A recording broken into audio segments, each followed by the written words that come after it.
શું તમે જાણો છો કે તમારા વેતનને અસર કરતું એક મોટું કૌભાંડ અમેરિકામાં ચાલી રહ્યું છે? વાત છે H-1B વિઝાની, જેનો ઉપયોગ મુખ્યત્વે ટેકનોલોજી કંપનીઓ દ્વારા વિદેશી, ખાસ કરીને ભારતીય પ્રોફેશનલ્સને નોકરી આપવા માટે થાય છે. પરંતુ હવે આ વિઝાના દુરુપયોગના કેસમાં ટ્રમ્પ વહીવટીતંત્રએ એક મોટો હથોડો માર્યો છે. શ્રમ વિભાગે 175 કંપનીઓ વિરુદ્ધ તપાસ શરૂ કરી છે. કલ્પના કરો, આ કંપનીઓ માત્ર વિઝાના નિયમો તોડી રહી નથી, પરંતુ અમેરિકન અને વિદેશી બંને કામદારોનું શોષણ કરી રહી છે. આ શોષણની રીતો ચોંકાવનારી છે. વિદેશી કામદારોને તેમની ક્ષમતા કરતાં ઓછો પગાર આપવો, કાગળ પર કામકાજનું સ્થળ બતાવવું પણ વાસ્તવમાં તેનું અસ્તિત્વ ન હોવું, અને કર્મચારીઓને પગાર વિના બેન્ચ પર બેસાડી દેવા. આનાથી કુલ $1.5 કરોડ વેતન કૌભાંડ થયું હોવાનો અંદાજ છે. આ કાર્યવાહી માત્ર વિદેશી કામદારો માટે જ નથી, પણ અમેરિકન કામદારો માટે પણ મહત્વની છે, કારણ કે નીચા વેતનની આ પ્રણાલીએ અમેરિકન કર્મચારીઓને પણ સ્પર્ધામાં ટકી રહેવા માટે ઓછો પગાર સ્વીકારવા મજબૂર કર્યા છે.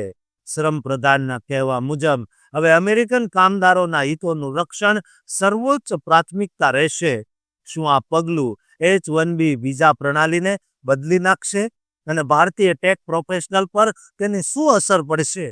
તાજેતરમાં ટ્રમ્પ વહીવટીતંત્ર દ્વારા H-1B વિઝાના દુરુપયોગ સામે આકરા પગલાં લેવામાં આવ્યા છે, જેનાથી અમેરિકન જોબ માર્કેટમાં ગહન અસર પડી શકે છે.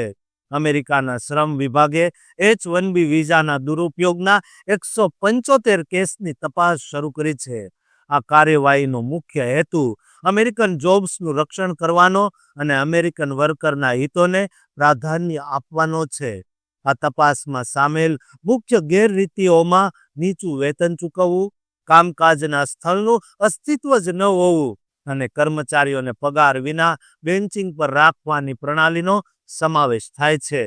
શ્રમ વિભાગના જણાવ્યા મુજબ આ દુરુપયોગની રીત રસમો H-1B વિઝા ધારકો તેમજ અમેરિકન કર્મચારીઓ બંનેના વેતન દરોને નીચે લાવતી હતી, જેના કારણે અમેરિકન કામદારોને પણ સ્પર્ધામાં ટકી રહેવા માટે નીચા વેતને કામ કરવાની ફરજ પડતી હતી. આ કેસમાં કુલ $1.5 કરોડ વેતનનો મામલો હોવાનું સામે આવ્યું છે. શ્રમ પ્રધાન લોરી ચાવેઝ ડિરમેરે સ્પષ્ટ કર્યું છે કે એજન્સી અમેરિકન કામદારોના હિતોને અસર કરનારાઓ સામે પગલાં લેવાનું ચાલુ રાખશે, કડક પગલાં પણ લઈ શકે છે. તેમણે ભારપૂર્વક જણાવ્યું કે અમેરિકન જોબનું રક્ષણ કરવા અને H-1B વિઝાનો દુરુપયોગ રોકવા માટે જે પણ સંસાધનોનો ઉપયોગ કરવો પડે તે કરીશું, પછી ભલે તે ICE મિલિટરી કેમ ન હોય. વહીવટીતંત્રનું લક્ષ્ય સ્પષ્ટ છે: હાઈ સ્કિલ જોબ્સ અમેરિકન વર્કરોને સૌ પ્રથમ મળે તે સુનિશ્ચિત કરવું. ભારતીય પ્રોફેશનલ્સ, ખાસ કરીને ટેકનોલોજી વર્કરો અને ફિઝિશિયન્સ, H-1B વિઝાનો નોંધપાત્ર હિસ્સો મેળવે છે. તેથી આ કાર્યવાહી તેમના માટે પણ ચિંતાનો વિષય છે. સ્થાનિક પ્રચાર માધ્યમોના અહેવાલો મુજબ તપાસમાં એવું પણ જાણવા મળ્યું છે કે કેટલીક કંપનીઓએ એડવાન્સ ડિગ્રી ધરાવતા વિદેશી કામદારોને પણ તેમની ક્ષમતા કરતાં ઓછું વળતર ચૂક્યું હતું.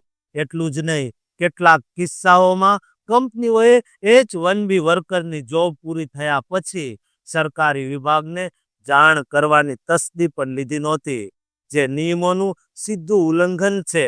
ટ્રમ્પ વહીવટીતંત્રનું આ પગલું H-1B વિઝા પ્રણાલીમાં પારદર્શિતા અને જવાબદારી લાવવાના વ્યાપક પ્રયાસોનો એક ભાગ છે. આ તપાસ દ્વારા અમેરિકાનું શ્રમ વિભાગ એ સંદેશ આપી રહ્યું છે કે વિઝા પ્રોગ્રામનો દુરુપયોગ હવે સહન કરવામાં આવશે નહીં. અમેરિકન કામદારોના હિતોનું રક્ષણ તેની સર્વોચ્ચ પ્રાથમિકતા રહેશે.